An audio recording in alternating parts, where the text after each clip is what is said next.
Hello everyone, I hope you all are doing great. In today's session, I'm going to be discussing a very small portion of knowledge under IAS 16, which is going to be about types of expenditure and receipts.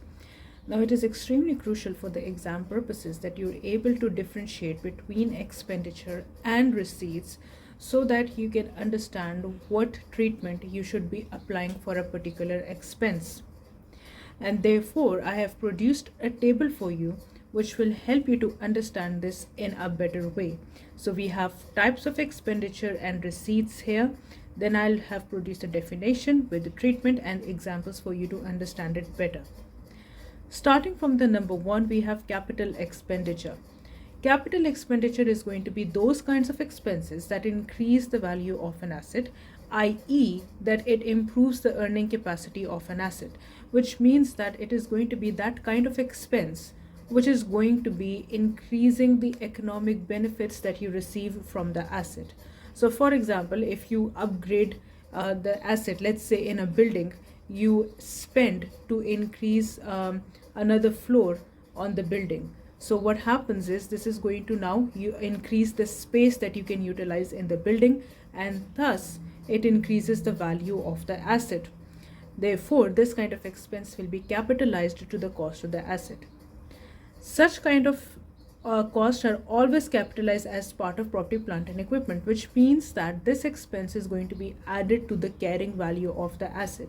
So what you will do is, at the point of expenditure, you will see what is the carrying value of the asset, and then you will take the expenditure, which is the capital expenditure, and then you will add it to the carrying value of the asset on that particular date. And therefore, subsequently, the depreciation would be charged on this new amount. And then we have capital receipts. These are going to be those receipts which include the income that is not earned from regular operations of the business. One of the very typical examples that we discussed in the previous sessions was gain or loss on disposal. Now, of course, loss is not a receipt, but gain on disposal is going to be an income. This is going to be recognized as capital receipts. All right. So these are the income that is not part of the sale of your normal business operations. So revenue expenditure is going to be those kinds of expenses which maintain the existing capacity of an asset. One of the typical example is the repair and maintenance of the asset. So any expense that you spend on maybe routine servicing or repainting or furnishing, for example, these are going to be expenses that are going to be directly expensed in the income statement. The reason why is because these expenses do not have any impact on the value of an asset. They do not increase the earning capacity, thus they do not increase the value of an asset. Lastly, we have revenue receipts. These are going to be the income that you generate from your regular operations that include the sales revenue and other income. This is going to be recognized as income in your profit or loss. So either you recognize it as the sales, which we all know is the first heading in your statement of profit or loss, which is going to be sales, or you recognize this as other income. So other income can be, for example, rent received if you have, example, leased an empty space in your office, or maybe you have leased out a warehouse, for example, and sales, which is going to be the revenue earned from your normal business operations. Okay, now let's try to do an exam standard question on IAS 16. This is going to be standard that is going to be related to financial reporting exam standard. So before we begin with this question, now here you will try to take a break. You will pause the video and you will try to do this on your own before starting the video with me. Now, in this one, we are going to be covering an objective case question that is going to be related to the topics we have discussed in IAS 16, and this is how you will be expecting to see in the exam the questions will be tested. Now, this is an objective case question where you are presented with a scenario and then you have several questions down below which you have to answer. Now, one of the exam techniques that I will give you here is the very first thing that you will do in such questions is to always try to read the scenario and try to understand as much information as possible before you start reading the questions. And this way you will make it easier for yourself to answer the questions because you know what is going on in the scenario. So therefore you will spend a little bit extra time on the scenario reading, and then you can quickly do the questions once you know what is going on with the company in the question. So starting with this one, let's try to read. Sky Airways is an airline that classifies its aircraft as complex non-current assets, and it uses the historical cost model. One of its aircraft has the following details. So we have been presented with the components, which are interior cabin fittings and engine, and then we have been given cost for each of them. Date of purchase has been given for both of them. It can be different, however, all right? It can be different, but it's same in this scenario. And then we have estimated life, and then we have the estimated life in years for the cabin fittings, and for the engine it is flying hours. So this is the information that we can understand from the table. For the year ended 31st of March 2009, which is our year end, the aircraft operated for 1,000 flying hours from 1st of April to 30th of September 2008. Now we'll try to take a break here, and what I will do is I will quickly draw a timeline and try to understand what's going on. So our year end is 31st of March 2009. Then the year must have started on 1st of April 2008, and from 1st of April all the way to 30th of September, with the aircraft operated for 1,000 flying hours, 1,200. So this is what is the time period from 1st of April to 30th of September. This makes a total of 6 months. You can always count, by the way. So it makes a total of 6 months. And let me just put 1,200 hours here. All right, this is the information that I've just tried to understand. On 1st of October of 2008, an aircraft suffered a bird strike accident, completely damaging the engine beyond repair. A new engine with a 36,000 hour lifespan was installed at a cost of 10.8 million. So this is very important piece of information as well, that on 1st of October, which is literally the one day after 30th of September, an accident had occurred damaging the engine, and as a result a new engine was installed. So what is important here? The new engine, useful life, and the cost.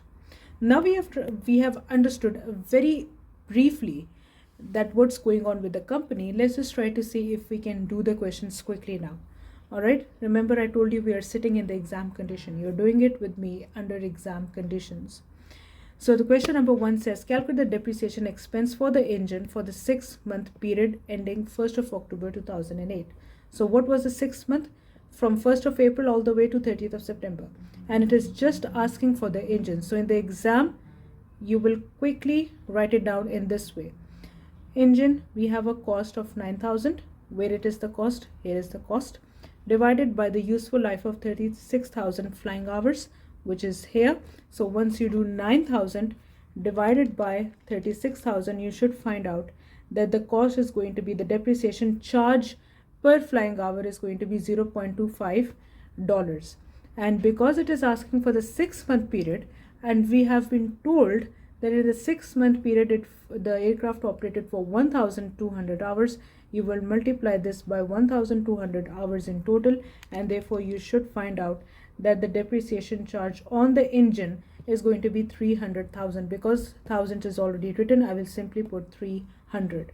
All right. So very, very important that you only work with the engine. Don't go and try to calculate for the interior cabin fittings. It has not asked for it. Okay. Moving on. Which of the following correctly reflects the accounting treatment for the engine?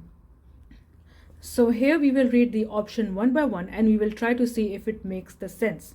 So it is very important that we only associate it with the new engine, because we are trying to install it. We have installed it. So let's see what is going to be the accounting treatment for the new engine. Write off the damaged engine. Okay. Capitalize the new engine. Fine. And depreciate it over 24,000 hours. This is wrong.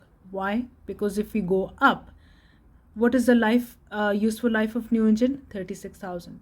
So option A does not make any sense. I will move on. I will not try to think why it is 24,000. Let's just try to move on and see if others make sense.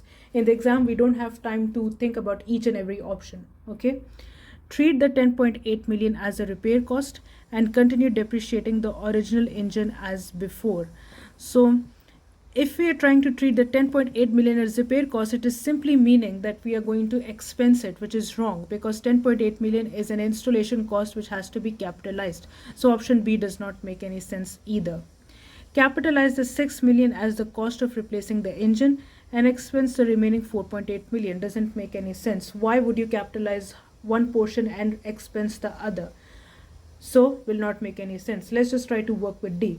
Now I'll stop here. If D does not make any sense, what we will do is we will try to go through the options again and see which makes the closest sense. This is what in exam we would do, because we wouldn't have time to find for the perfection, right? So we will try to find which is going to be the closest match, but I'm praying that D turns out to be the right option. So write off the damaged engine, yes we will. Capitalize the new engine, yes. And depreciate it over 36,000 hours, yes. So D is your option. Let's move on, we don't have time in the exam. The accident also caused additional damages. A wing was repaired at a cost of 3 million. The aircraft's exterior suffered cosmetic damage, required repainting at a cost of 2 million. You have to identify the correct accounting treatment for these costs, and this is something we have just discussed now. Capital expenditure and revenue expenditure. Notice for each of these events, when we're talking about the repair, a repair always means revenue expenditure, that it is never going to be capitalized. If we are talking about the aircraft's exterior, which required repainting, this is another hint for revenue expenditure.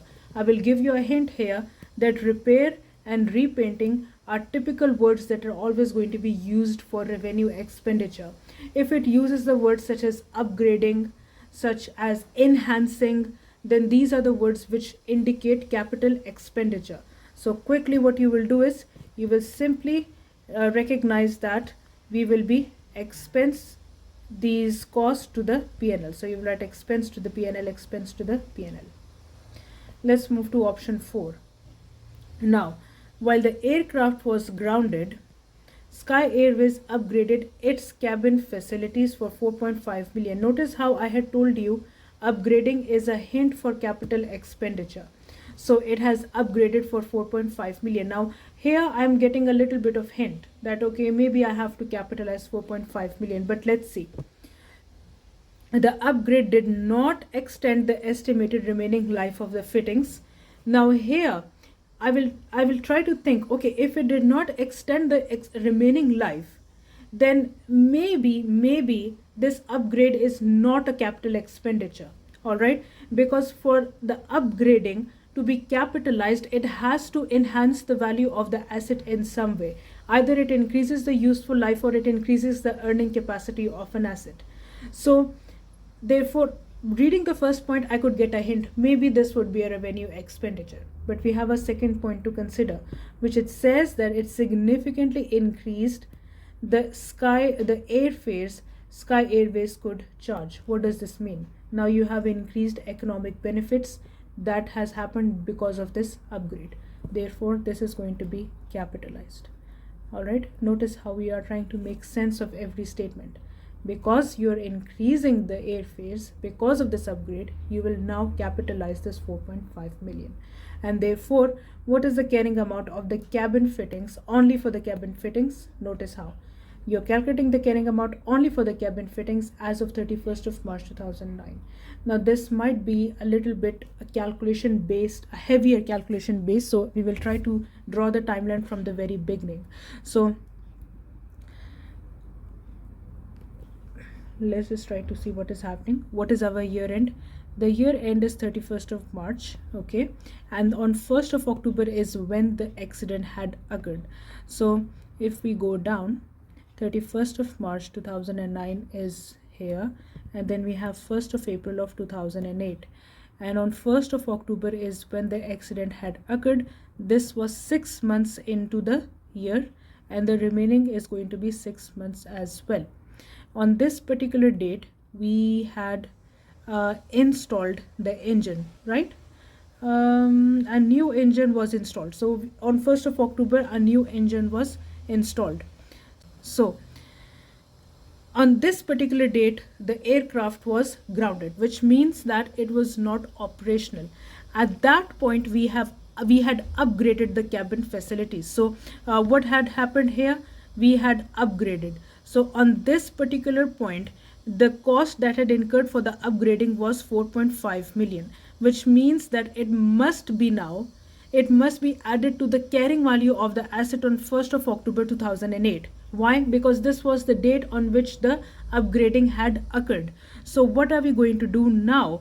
The first thing that we are going to do is we are going to calculate the carrying value of the cabin fittings, all right, the cabin fittings on 1st of October 2008. I'm still writing it in detail for you, but in the exam, you will be working under more pressure, so you might not write these headings. It is completely fine as long as you know what you are doing.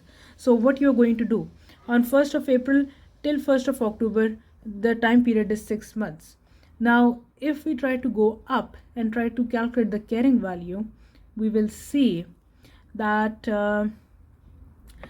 25,000 is the initial cost and the estimated life is 5 years.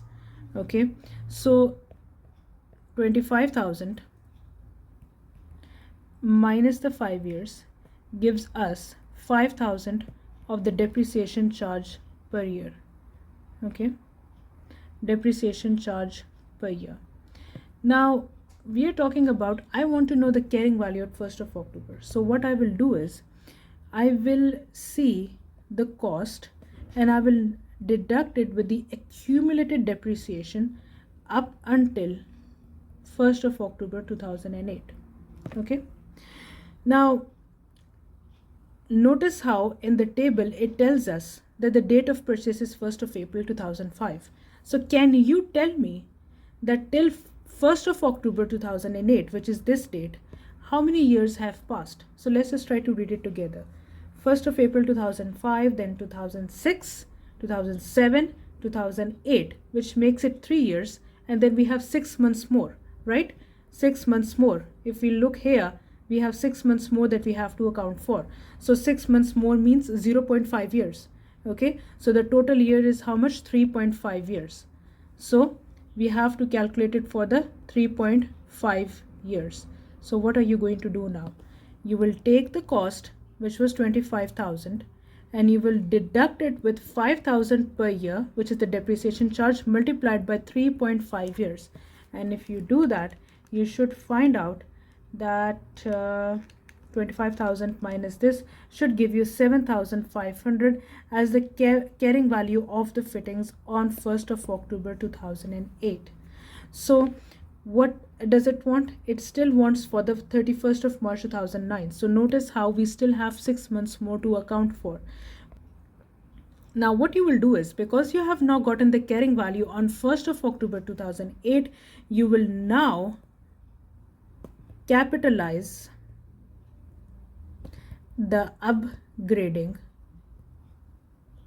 to the carrying value of the cabin fittings.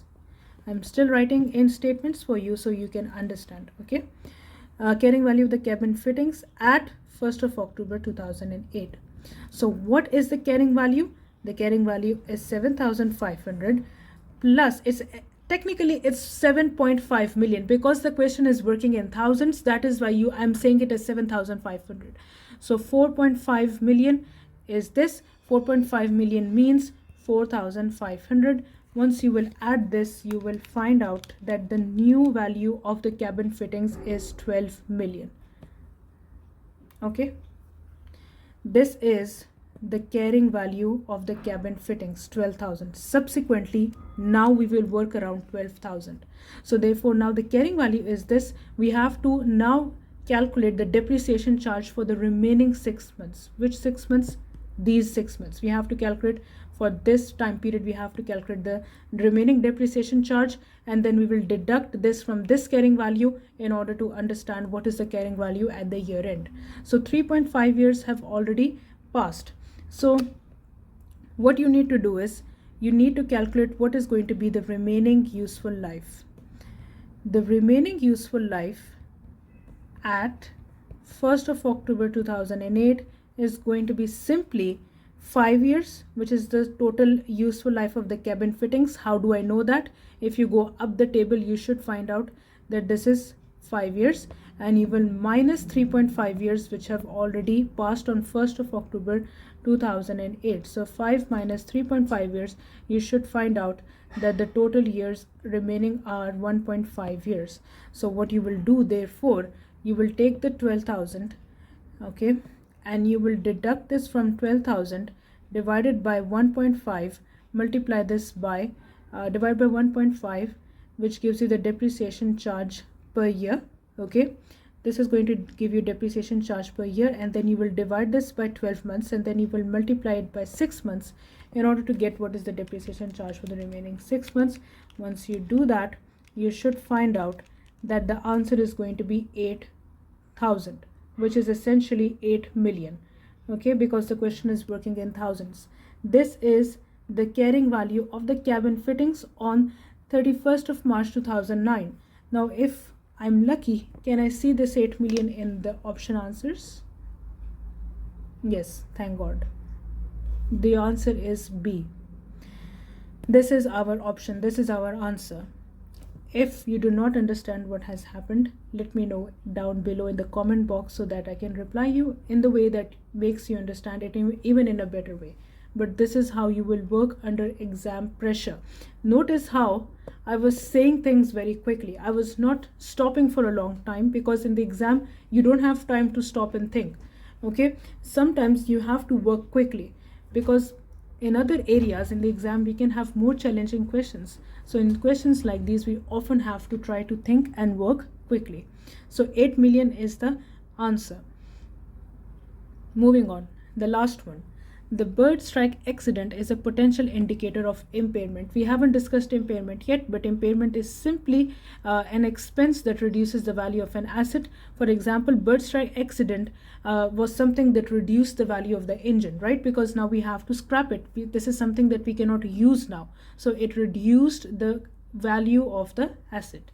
The aircraft will be impaired, okay? The aircraft will be impaired if it's whatever exceeds its recoverable amount. You will see in the future that it is going to be carrying amount, which is going to be compared with the recoverable amount to assess whether the impairment has occurred or not. This was your solution on the objective case question. Hopefully you have understood everything that I have explained to you on IAS 16. If anything, please let me know in the comment box below. I will see you in the next session with a new standard and with the new exam questions that are going to be enhancing your understanding more. Please consider liking my channel and subscribing to it. If you have ever found my videos helpful, I'll see you in the next video. Till then, take care and have a nice day.